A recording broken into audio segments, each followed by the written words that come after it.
Hello everyone, welcome back to my cooking vlogs.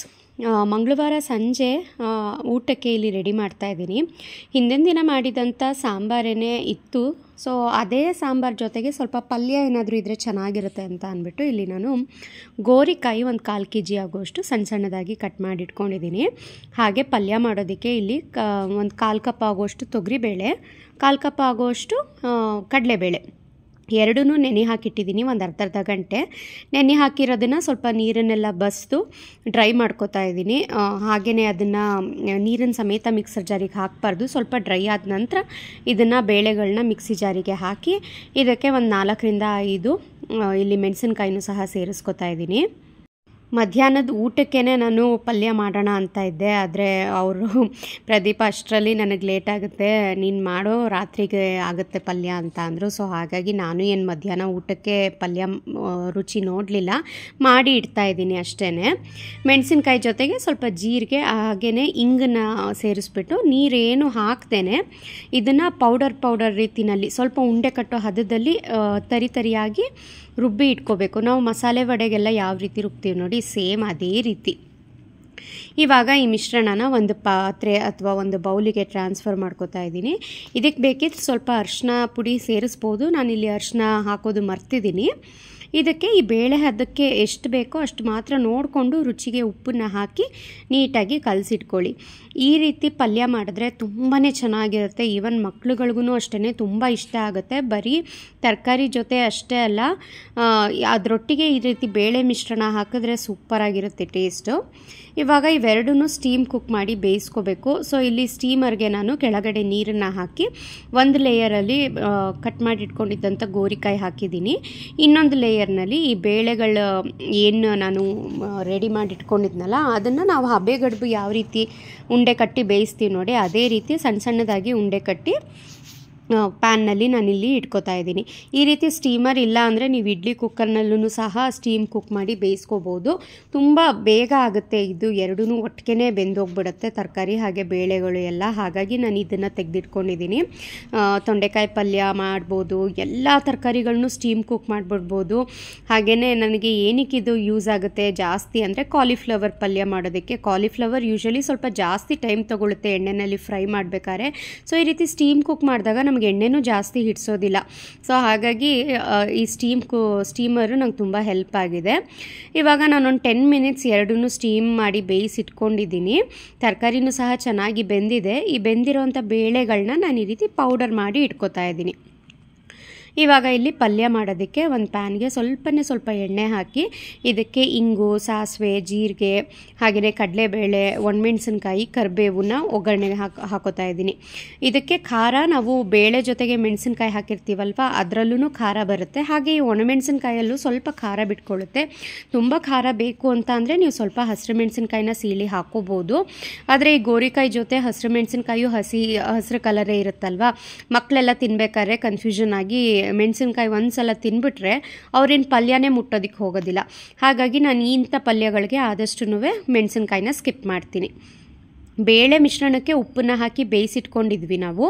ಇವಾಗ ಗೋರಿಕಾಯಿ ಮಿಶ್ರಣಕ್ಕೆ ಮಾತ್ರ ಎಷ್ಟು ಬೇಕೋ ಅಷ್ಟು ಉಪ್ಪನ್ನು ಹಾಕಿ ಮತ್ತು ಅದಕ್ಕೆ ಬೇಳೆ ಪುಡಿ ಮಾಡ್ಕೊಂಡಿದ್ದು ಹಾಗೆಯೇ ಒಂದು ಹಿಡಿ ಆಗೋಷ್ಟು ಕಾಯಿ ತುರಿ ಮತ್ತು ಕೊತ್ತಂಬರಿ ಸೊಪ್ಪನ್ನು ಹಾಕಿ ಜಸ್ಟ್ ಈ ರೀತಿ ಮಿಕ್ಸ್ ಮಾಡಿ ಒಂದು 2-3 ನಿಮಿಷ ಮುಚ್ಚಿಬಿಟ್ಟು ಬೇಯಿಸಿದ್ರೆ ಆ ಬೇಳೆದು ಫ್ಲೇವರು ತರಕಾರಿಗೆ ಹಾಗೆ ಆ ಒಗ್ಗರಣೆದು ಘಮ ಎಲ್ಲ ಹೀರ್ಕೊಂಡಿರುತ್ತೆ ಚೆನ್ನಾಗಿ. ಮನೆಯೆಲ್ಲ ಘಮ ಅಂತಿರುತ್ತೆ. ಯಾರಾದರೂ ಮಾಡಿದ್ರಾ ಈ ರೀತಿ ಬೇಳೆ ಮಿಶ್ರಣ ಮಾಡಿ ಗೋರಿಕಾಯಿ ಪಲ್ಯ? ನನಗೆ ಕಮೆಂಟ್ ಮಾಡಿ ತಿಳಿಸಿ. ಹಾಗೆಯೇ ಸಂಜೆ ಹೊತ್ತು ಒಂದು 2 ಅವರ್ಸ್ ಆದ್ರೂ ನಾನು ಅವನ ಜೊತೆ ಕೂತ್ಕೊಂಡು ಅವನಿಗೆ ಓದಿಸ್ತಾ ಇರ್ತೀನಿ. ಇಲ್ಲಾಂದರೆ ಅವನು ಕಳ್ಳಾಟ ಆಡ್ಕೊಂಡು ಕೂತಿರ್ತಾನೆ ಸ್ವಲ್ಪ.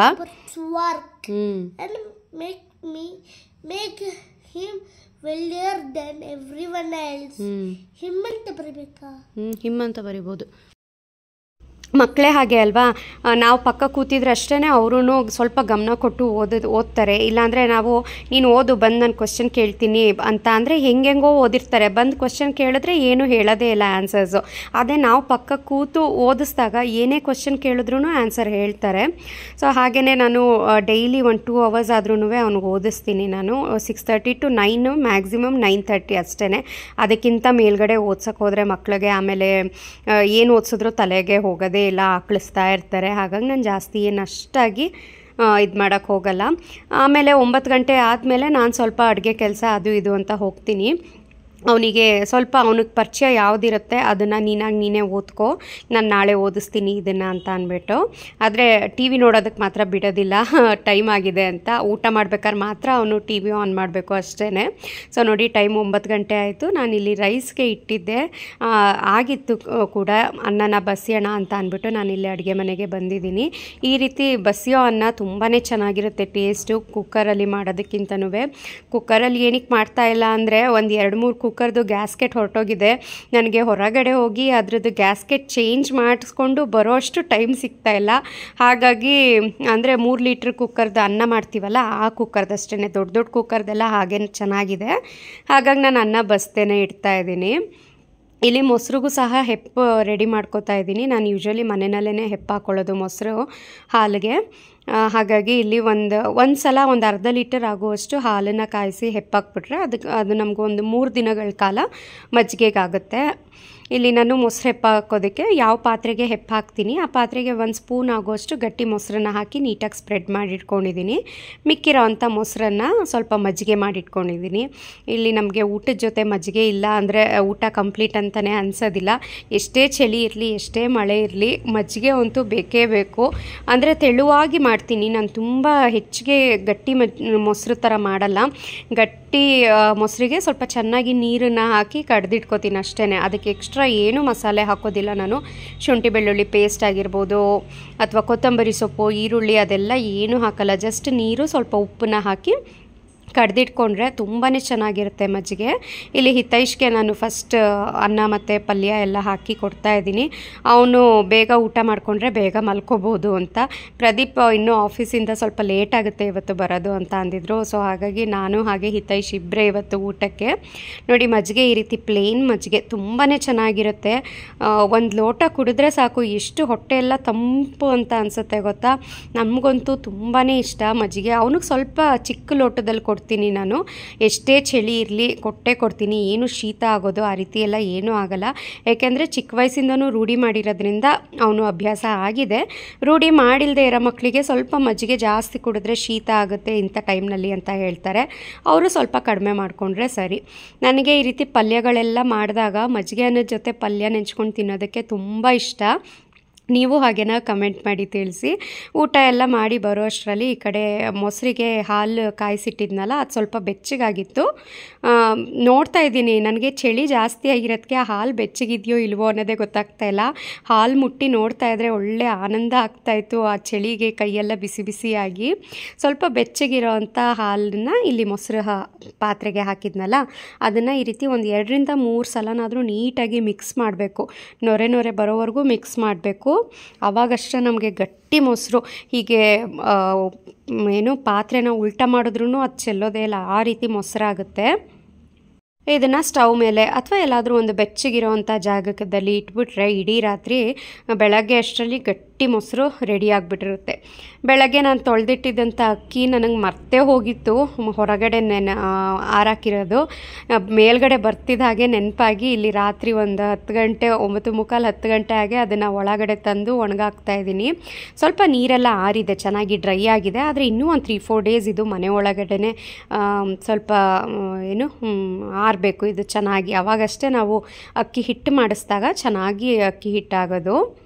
ಇದು ನೆಕ್ಸ್ಟ್ ಡೇ ಮಾರ್ನಿಂಗ್ ಅಂದರೆ ಬುಧವಾರ ಬೆಳಗ್ಗೆ ಒಂದು 6:15 ಹಾಗೆ ನಾನು ಮೇಲೇ ಫ್ರೆಶ್ ಅಪ್ ಎಲ್ಲ ಆಗಿ ಕೆಳಗೆ ಇಲ್ಲಿ ಅಡುಗೆ ಪ್ರಿಪ್ರೇಷನ್ ಮಾಡ್ಕೊಳ್ಳೋಣ ತಿಂಡಿಗೆ ಅಂತ ಬಂದಿದ್ದೀನಿ. ಪ್ರದೀಪ್ ಇವತ್ತು ಆಫೀಸಿಗೆ ಬೇಗ ಹೋಗಬೇಕು ಅಂತ ಅಂದಿರೋ ಒಂದು 7:30 ಹಾಗೆ. ಸೊ ಹಾಗಾಗಿ ಅವ್ರಿಗೇನು ನಾನು ತಿಂಡಿ ಬೇಡ, ನಾನು ಹೊರಗಡೆನಲ್ಲೇ ಮಾಡ್ಕೋತೀನಿ ಅಂತ ಅಂದಿದ್ರ. ಬರೀ ನನಗೆ ಹಿತೈಷ್ಗೆ ಇಬ್ರಿಗೆ ಮಾತ್ರ ಮಾಡ್ಕೋಬೇಕಾಗಿತ್ತು. ಹಾಗಾಗಿ ಇಲ್ಲೊಂದು 6:15 ಹಾಗೆ ಬಂದರೆ ಸ್ವಲ್ಪ ವೀಡಿಯೋ ಶೂಟ್ ಇರುತ್ತಲ್ವ, ಆ ವೀಡಿಯೋಗೆ ನನಗೆ ಟೈಮ್ ಕೊಡಬೇಕು. ಮಾಮೂಲಿ ಅಡುಗೆ ಆದರೆ ಬೇಗ ಪ್ರಿಪೇರ್ ಮಾಡ್ಕೊಬಿಡ್ಬೋದು. ಆದರೆ ಇಲ್ಲಿ ಸ್ವಲ್ಪ ನಾನು ಫೋನೆಲ್ಲ ಇಟ್ಕೊಂಡು ವೀಡಿಯೋ ಶೂಟ್ ಮಾಡ್ಕೊಳ್ಳೋದು ಅರ್ಧ ಗಂಟೆಲಿ ಮಾಡೋ ಅಂಥ ಅಡುಗೆ ಒಂದು 3/4 ಗಂಟೆ ಆಗುತ್ತೆ. ಹಾಗಾಗಿ ಸ್ವಲ್ಪ ಬೇಗನೆ ಬಂದಿದ್ದೀನಿ. ಇಲ್ಲಿ ಅನ್ನ ಮಿಕ್ಕಿತ್ತು. ಈ ಹಿಂದಿನ ದಿನವೇ ನಾನು ದೋಸೆ ಮಾಡಿದ್ದೆ ಮಿಕ್ಕಿರೋ ಅನ್ನದಲ್ಲಿ. ಮತ್ತೆ ದೋಸೆಗೆ ಇಡ್ಲಿಗೆ ನೆನೆ ಹಾಕೋಕ್ಕೆ ನನಗೂ ಸ್ವಲ್ಪ ಬೇಜಾರಾಯಿತು. ಹಾಗಾಗಿ ಇವತ್ತು ತಿಂಡಿಗೆ ಅನ್ನ ರುಬ್ಬಿ ಅಕ್ಕಿ ರೊಟ್ಟಿ ಮಾಡ್ತಾರಲ್ಲ ಅದನ್ನು ಮಾಡ್ತಾಯಿದ್ದೀನಿ. ಮಿಕ್ಕಿರೋ ಅಂಥ ಅನ್ನನ ಸ್ವಲ್ಪ ನೀರು ಹಾಕದೇ ನಾನು ರುಬ್ಬಿದ್ದೀನಿ. ಈ ಮಿಶ್ರಣಕ್ಕೆ ಉಪ್ಪು ಹಾಗೆಯೇ ಅದಕ್ಕೆ ಹಿಡಿಸೋ ಅಷ್ಟು ಅಕ್ಕಿ ಹಿಟ್ಟನ್ನು ಹಾಕಿ ನೀಟಾಗಿ ಮಿಕ್ಸ್ ಮಾಡಿಡ್ತಾ ಇದ್ದೀನಿ. ಇವಾಗಲೇ ನಾನು ನೀರು ಹಾಕಿ ಕಲಸಿಡ್ತಾ ಇಲ್ಲ, ಏಕೆಂದರೆ ಇವಾಗಲೇ ನೀರು ಹಾಕಿ ಕಲಿಸ್ಬಿಟ್ರೆ ತುಂಬ ತೆಳ್ಳಗಾಗ್ಬಿಡುತ್ತೆ. ಆವಾಗ ರೊಟ್ಟಿ ಅಷ್ಟು ಚೆನ್ನಾಗಿ ಬರಲ್ಲ. ರೊಟ್ಟಿ ಹಿಟ್ಟು ಯಾವಾಗಲೂ ಗಟ್ಟಿಯಾಗಿರಬೇಕು. ಹಾಗೆಯೇ ಹಿಂದಿನ ದಿನ ಮೊಸರು ಹೆಪ್ಪಾಕಿದ್ನಲ್ಲ, ಅದನ್ನು ನೋಡೋಣ ಇವಾಗ ಯಾವ ರೀತಿಯಾಗಿದೆ ಅಂತ. ನೋಡಿ ಎಷ್ಟು ನೀಟಾಗಿ ಸೆಟ್ಟಾಗಿದೆ ಅಂತ. ತುಂಬಾ ಚೆನ್ನಾಗಿ ಗಟ್ಟಿ ಮೊಸರು ಬರುತ್ತೆ. ಮೇಲ್ಗಡೆ ಕೆನೆ ಬೇಡ ನಿಮಗೆ ಅಂದರೆ ಅದನ್ನು ಎತ್ತಿ ಸ್ಟೋರ್ ಮಾಡಿಕೊಂಡು ಒಂದು ಡಬ್ಬಿಗೆ ಹಾಕಿ ಆ ಡಬ್ಬಿ ತುಂಬ ಕೆನೆ ತುಂಬಿದ ಮೇಲೆ ನೀವು ಬೇಕಾದ್ರೆ ಅದನ್ನು ಮೊಸರಲ್ಲಾಗಿರೋವಂಥ ಕೆನೆನ ತೆಗೆದು ಬೆಣ್ಣೆ ತಗೋಬೋದು. ಇದು ಆ್ಯಕ್ಚುಲಿ ಮಾಡೋ ಅಂಥ ಬೆಣ್ಣೆ. ಹಾಲಿನ ಕೆನೆಯಿಂದ ಬೆಣ್ಣೆ ಮಾಡ್ತಾರಲ್ಲ, ಅದರಲ್ಲಿ ಸ್ವಲ್ಪ ಹಾಲು ವಾಸನೆ ಬರುತ್ತೆ. ಮೊಸರಿಂದ ಬೆಣ್ಣೆದು ಮಾಡಿದ್ರೆ ತುಂಬಾ ಚೆನ್ನಾಗಿರುತ್ತೆ. ಆದರೆ ನಾನೇನು ಮಾಡಲ್ಲ, ಬರೋದೇ 1 ಸ್ಪೂನ್ ಆಗೋಷ್ಟು ಬೆಣ್ಣೆ. ಅಷ್ಟಕ್ಕೋಸ್ಕರ ತಿಂಗಳಾನ್ಗಟ್ಲೆ ಏನಕ್ಕೆ ಸ್ಟೋರ್ ಮಾಡಿ ಇಟ್ಕೋಬೇಕು ಅಂತ ಅಂದ್ಬಿಟ್ಟು ನಾನು ಯೂಶ್ವಲಿ ಮನೆಯಲ್ಲಿ ಬೆಣ್ಣೆ ಆಗಲಿ ತುಪ್ಪ ಆಗಲಿ ಮಾಡೋಕ್ಕೆ ಹೋಗಲ್ಲ. ರೊಟ್ಟಿ ಜೊತೆ ಕಾಂಬಿನೇಷನ್ ಆಗಿ ಟೊಮ್ಯಾಟೊ ಗೊಜ್ಜು ಮಾಡಿದ್ದೆ. ಟೊಮ್ಯಾಟೊ ಒಂದು 3ರಿಂದ 4 ಇತ್ತು ಮನೆಯಲ್ಲಿ, ಅದನ್ನೇ ಹಾಕಿ ಖಾಲಿ ಮಾಡಿದ್ದೀನಿ. ಹಿತೇಶ್ಗೆ ತುಂಬಾ ಇಷ್ಟ ಟೊಮ್ಯಾಟೊ ಗೊಜ್ಜು ಅಂದರೆ. ಹಾಗಾಗಿ ಇಲ್ಲಿ ರೊಟ್ಟಿಗೆ ಸ್ವಲ್ಪನೇ ಬಿಸಿ ನೀರನ್ನು ಹಾಕಿ ಸ್ವಲ್ಪ ಗಟ್ಟಿಯಾಗಿ ಕಲಸಿಟ್ಕೋತಾ ಇದ್ದೀನಿ. ಕಲಸಿಟ್ಕೊಂಡಿರೋವಂಥ ರೊಟ್ಟಿನ ನಿಮಗೆ ಯಾವ ಸೈಜಿಗೆ ಬೇಕೋ ಆ ಸೈಜ್ಗೆ ಉಂಡೆಗಳನ್ನಾಗಿ ಮಾಡಿಟ್ಕೊಂಡು ಇದನ್ನು ಅಷ್ಟೇ ರೊಟ್ಟಿ ಪ್ರೆಸ್ಸರ್ ಬರುತ್ತೆ ನೋಡಿ, ಅದರಲ್ಲಾದರೂ ಪ್ರೆಸ್ ಮಾಡಿ ಬೇಯಿಸ್ಕೋಬೋದು. ಅಥವಾ ಈ ರೀತಿ ಕೈಯಲ್ಲಾದರೂ ತಟ್ಟಿ ರೊಟ್ಟಿ ಮಾಡ್ಕೋತೀನಿ ಅಂದರೆ ಕೈಯಲ್ಲಾದರೂ ತಟ್ಟಿ ರೊಟ್ಟಿ ಮಾಡ್ಕೋ. ತುಂಬಾ ಸಿಂಪಲ್. ಕೈಯಲ್ಲಿ ತಟ್ಟೋ ರೊಟ್ಟಿನೂ ಅಷ್ಟೇ ನನಗೆ ಬರುತ್ತೆ ನೋಡಿ. ಈ ರೀತಿ ಒಂದು ಅರ್ಧ ಆಗೋಷ್ಟು ನಾನು ಕೈನಲ್ಲಿ ತಟ್ಟಿ ಆಮೇಲೆ ಸ್ವಲ್ಪ ನೈಸಾಗಿ ಬರಲಿ ಮೇಲ್ಗಡೆ ಎಲ್ಲ ಅಂತ ಅಂದ್ಬಿಟ್ಟು ಸ್ವಲ್ಪ ಈ ಲಟ್ಟಣಿಗೆಯಿಂದ ಪ್ರೆಸ್ ಮಾಡಿ ಸ್ವಲ್ಪ ತೆಳು ಮಾಡ್ಕೋತೀನಿ ನಾನು ಅಷ್ಟೇ. ಈ ರೊಟ್ಟಿನೂ ಅಷ್ಟೇ ಎಲ್ಲೂ ಹರಿಯಲ್ಲ, ಎಲ್ಲೂ ಮುರಿಯಲ್ಲ, ತುಂಬಾ ಚೆನ್ನಾಗಿ ಬರುತ್ತೆ. ಚೆನ್ನಾಗಿ ಬೇಯಿಸಿದ್ರೆ ಅಂದರೆ ಅನ್ನ ಸ್ವಲ್ಪ ಜಾಸ್ತಿ ಹಾಕಿದರೆ ಸಾಫ್ಟಾಗಿಯೇ ಬರುತ್ತೆ. ರುಬ್ಬಿರಬೇಕು ಅನ್ನನ, ಆವಾಗಷ್ಟೇ ಸಾಫ್ಟಾಗಿ ಬರೋದು ರೊಟ್ಟಿ. ಇಲ್ಲಾಂದರೆ ಆರಿದ ನಂತರ ತುಂಬ ಗಟ್ಟಿ ಈ ಥರ ಆಗಿಬಿಡುತ್ತೆ, ತಿನ್ನೋಕ್ಕೆ ಆಗಲ್ಲ ಅಂತ. ಯಾವತ್ತೂ ಈ ರೀತಿ ಅವನಿಗೆ ಲಂಚ್ ಬಾಕ್ಸ್ಗೆ ಹಾಕಿ ಕೊಟ್ಟು ಕಳಿಸ್ತಾ ಇರಲಿಲ್ಲ. ಆದರೆ ಇವತ್ತು ಸ್ವಲ್ಪ ಅನ್ನ ಎಲ್ಲ ಜಾಸ್ತಿ ಹಾಕಿ ಮಾಡಿದ್ದೀನಲ್ವ, ಹಾಗಾಗಿ ಕೊಟ್ಟು ಕಳಿಸಿದ್ದೀನಿ. ಲಂಚ್ ಬಾಕ್ಸ್ಗೂ ಸಾಫ್ಟಾಗೇ ಇರುತ್ತೆ ಅಂತ.